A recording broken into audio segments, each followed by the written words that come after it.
আপচুটো আগত পৰাই ৰাজনীতি দলৰ এক্টিভিটিছটো কৰি আহিছে। এইটো আজিৰ কথা নহয়, বহুত বছৰ হ'ল। কোন ডিফেন বড়ো মোক উঠাই দিয়া, কোন ডিফেন বড়ো হয়, এইবিলাক কোন হয়, কোন জাগাৰ?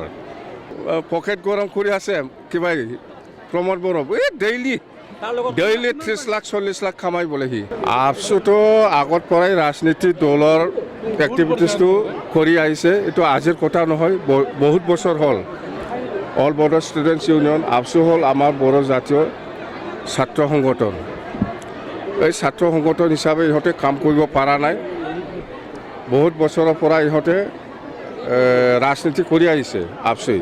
আপচু মানে ইউ পি পি এল মানে আপচু, ইয়াত কোনো পাৰ্থক্য নাই। মুঠতে আজিৰ দিনত আপচুহে বি টি চিটো চলাই আছে। পলিটিকেল পাৰ্টি ইউ পি এলটো নামতহে। আৰু সেইকাৰণে কৈছোঁ মই যে আজি যিখিনি কাম কাজৰ ক্ষেত্ৰত হওক, আপোনালোকে চাওক আপচুৱে মেইন ৰলটো লৈ আছে। আৰু আপচুৱে যিহেতু মেইন ৰোল লৈ আছে, ইয়াত কোনোবা দল সংগঠনৰ বা কোনোবা পলিটিকেল পাৰ্টিৰ কোনো কাম নাই আৰু ইয়াত। ছাৰ দীপেন বড়ো ডাঙৰীয়া কিন্তু ইয়াৰ আগতো কিন্তু আপোনাক সকিয়াই দিছিল যে আপচু কোনো এই কোন হয় মোক সকিয়াই দিয়া মানুহ পাগল? কোন দীপেন বড়ো মোক সকিয়াই দিয়া, কোন দীপেন বড়ো হয়, এইবিলাক কোন হয়, কোন জাগাৰ? মোক আপুনি চিনি নাপায় নেকি ছাৰ? এইবিলাক মানুহ চিনি নাপায় মই। কোন হয় এইবিলাক? ৰূপজ্যোতি কুৰ্মীয়ে তাজমহল ভাঙাৰ কি ক'ব ছাৰ? সেইটো মেলা তাজমহল ভাঙিছে, ইয়াৰ কথা মোৰ লগত কম্পেয়াৰ নকৰি বাদ দে। আপচুৱে বি টি চিটো ধ্বংস কৰিবলৈ গৈ আছে। আৰু আপচু শাসন কৰাৰ কাৰণে এই বি টি চিটো ধ্বংস হৈছে। আৰু আপচুৱে ইয়াৰ পৰা বাহিৰত থাকিব লাগে। Political party U P P L আছে, ইউ পি পি এলক চলাব দিয়ক। ইহঁতে চলোৱাৰ কাৰণে আজি বি টি চি ধ্বংস শেষ। আপচুৰ কাৰণে ইউ পি পি এল ধ্বংস হ'ব, স্পষ্ট কথা। আৰু আমি কৈছোঁ যে য'ত মানে আপচুৱে সেই বি টি চিখন চলাই আছে, ইয়াত কোনোবা ৰাজবংশী হওক, কোনোবা মুছলিম হওক, কোনোবা বেংগলী হওক, এইবিলাক কিবা সুবিধা পোৱাৰ কোনো কিবা নাই, অসম্ভৱ এইটো। আপচুৱে যিহেতু ৰোল কৰিছে, যদি চাব লাগে বড়ো জাতিকহে চাব। কিন্তু আজি ইহঁতে বড়ো জাতিকে চেছ কৰি দিলে।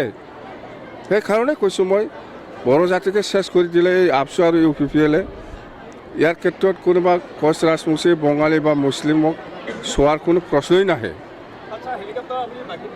মই অলৰেডি কথা পাতিছোঁ,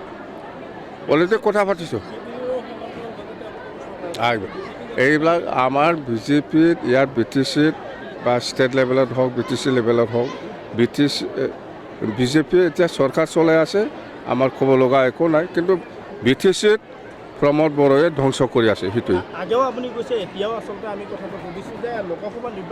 লোকসভা নিৰ্বাচনত মোৰ কথা কোৱা নহয়, আমি দলীয়ভাৱে ডিচিশ্যন লোৱা আছে বড়োমাত যে এইবাৰ এম পি ইলেকশ্যনত ওদালগুৰি সমষ্টি আৰু কোকৰাঝাৰ সমষ্টিত দুটা সমষ্টিতে বি পি এফে কাৰো লগত এলায়েন্স নকৰাকৈ এম পি খেলিব।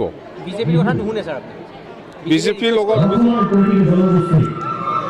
আমাৰ এলায়েন্স নাই। বিজেপিৰ কথা শুনাৰ কি প্ৰশ্ন আহে?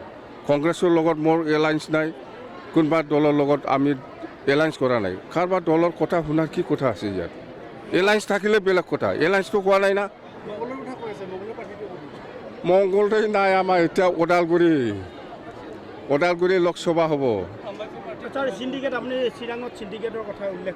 চিৰাঙত চিণ্ডিকেট নহয়, শ্ৰীৰামপুৰৰ পকেট গৰম কৰি আছে কিবা প্ৰমোদ বড়ো, এই ডেইলি 30 লাখ 40 লাখ কামাই বোলে সি। ডেইলি মহৰ মুৰ্গী আছে, গাড়ী আছে, কিবা কিবি আছে, মই নাজানো এইবিলাক। আন্দা চান্দা, মাছ ঠাচ কিবা কিবি থাকে নেকি, এইবিলাক মই নাজানো। প্ৰমোদ বড়োক চিনি পাওঁ মই।